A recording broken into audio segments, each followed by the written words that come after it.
So have you ever fallen asleep during a lecture? Come on, we've all been there, right? You're sitting in a room, someone's droning on, and you are fighting that universal, completely biological, and utterly losing battle against heavy eyelids. The room gets warm, your brain is just begging for some stimulation, and your head starts doing that slow drop. But imagine if losing that battle didn't just end with you waking up with an embarrassing jolt. Imagine if falling asleep meant plunging 3 stories to your death. It sounds impossible, but according to an astonishing historical account found in ancient texts, that is exactly what happened to one young guy. Welcome to This Explainer. Today, we're diving into one of the most remarkable and honestly kind of overlooked stories in the book of Acts. We're looking at chapter 20, verses 9 through 12, which tells the totally true story of a young man named Eutychus. What starts out as your everyday, mundane gathering literally turns deadly before ending in an absolute miracle. And the craziest part? This isn't a movie script. It's a real historical narrative about a community that was left completely stunned. All right, let's jump right into part 1, a sermon to remember, a packed room in ancient Troas. To really grasp why this event is so wild, we have to travel back nearly 2,000 years. The Apostle Paul was wrapping up a massive missionary journey across the Roman world, and his time with the Christians in the busy coastal city of Troas was going to be super brief. He was planning to leave the very next day, so the stakes were incredibly high. He wanted to make literally every single moment count. But we have to talk about the physical reality of that night. You know, this wasn't some modern climate-controlled auditorium. They were crammed into an upper room, no air conditioning, absolutely no padded seats. It was packed shoulder to shoulder with eager listeners who knew they might never ever hear Paul speak again. And here's the real kicker. The space was lit by traditional terracotta oil lamps, dozens of them. They were burning bright, pumping out massive amounts of heat, and rapidly eating up whatever oxygen was left in that stuffy, crowded space. Basically, it was a perfect recipe for sheer exhaustion. So, they gathered on the first day of the week for fellowship and teaching, starting right in the evening. And as the hours ticked by, the night just stretched on. And Paul, well, he just kept talking. Driven by the fact that he was leaving the next day, he blew right past the normal stopping point and preached all the way until midnight. The air was getting thicker, the room was getting hotter, and everyone's physical endurance was being pushed to the absolute breaking point. Which brings us to section 2, the 3-story fall, and the brutal battle against exhaustion. Enter our guy, Eutychus. In that sweltering, oxygen-starved room, he had managed to grab a seat right in a window, which was probably the only source of fresh air in the whole place. He's just a totally relatable human being, trying his absolute hardest to stay awake and listen to this legendary teacher. But, you know, human biology is relentless. Step 1, as Paul kept preaching into the night, Eutychus's eyelids grew impossibly heavy. Step 2, the classic head nod. Step 3, physical exhaustion finally won. His brain clocked out and he drifted into a deep REM sleep. And then, step 4, total disaster. Completely unconscious, the young man lost his balance and just slipped right out the window into the pitch black. 3, he fell 3 full stories to the hard ground below. To put that into perspective, in ancient Roman architecture, these residential structures, called insula, often stacked living spaces several floors high right over commercial shops. And those streets down there? They were usually paved with unyielding solid stone or heavily compacted earth. A sudden, totally uncontrolled drop from a 3rd-story window back then wasn't just dangerous, it was almost 100% guaranteed to end in exactly one fatal way. Up in that room, the peaceful gathering was just instantly shattered. You have to imagine the crowd must have heard that sickening thud outside before their brains even processed what had happened.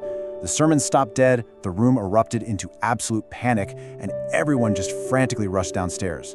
The emotional whiplash here is just agonizing, going from this moment of deep, quiet spiritual fellowship straight into a visceral, panicked nightmare in a matter of seconds.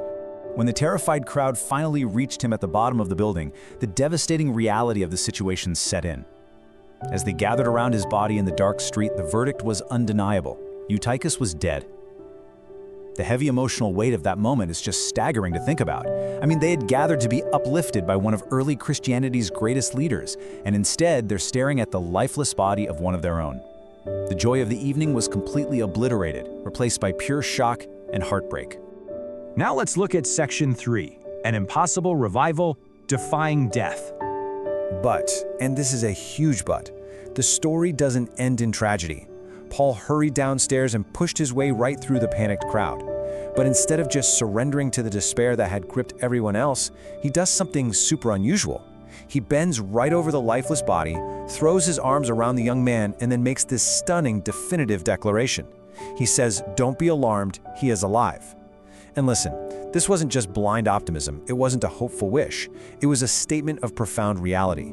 Through an unbelievable act of divine power, life had inexplicably returned to Eutychus. The sheer suddenness of this miracle must have sent the crowd into absolute psychological shock. I mean, the young man who was unmistakably dead moments before was suddenly breathing again. And notice, the text doesn't describe any drawn-out process or dramatic, complex rituals. It was just an immediate, staggering shift from sheer grief to massive, overwhelming relief. The people there went from mourning a devastating tragedy to celebrating an impossible revival literally in the blink of an eye. And following this massive emotional roller coaster comes a detail that honestly feels almost comedic to us today. Because after a young man literally falls out of a third-story window, dies, and is miraculously brought back to life, you'd think they'd call it a night, right? Actually, they just went right back upstairs, broke bread together, and Paul resumed his sermon all the way until dawn. Beyond just the crazy endurance that took, it speaks volumes about the culture of their gathering. Breaking bread wasn't just a quick midnight snack, it was a profound act of communal unity. For these early Christians, the teaching and that shared meal were so deeply vital that not even a literal encounter with death could permanently stop the gathering. So let's wrap this up with section 4, the fortunate one, and the meaning behind the miracle. You might be wondering, why does this specific story from antiquity still captivate us today? Well, part of its charm is its profound empathy. The text doesn't shame Eutychus or mock him for having a short attention span. It just presents him as an ordinary, really tired person caught up in an extraordinary situation. Plus, there is this brilliant hidden irony in his Greek name. Eutychus is actually understood to mean fortunate or lucky. Now, at first glance, a guy who falls asleep, tumbles out of a window and dies seems like the unluckiest dude in the entire city. But by dawn, he was a living, breathing miracle. Absolutely no one in that room was more fortunate than he was. Ultimately, this ancient story sticks with us because it's a powerful reminder that true power totally defies human expectations. Humanly speaking, a fatal fall onto a stone street was the end. It was completely hopeless. But this narrative proves that what appears undeniably final to us is, for sure, not necessarily the end of the story. It shows an absolute authority over life and death, an unexpected restoration from total loss, and how deep despair can instantly transform into radiant hope.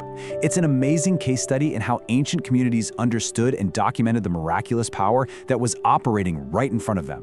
Which leaves us with one final, thought-provoking question to chew on. What might actually be possible when the ordinary collides with the extraordinary?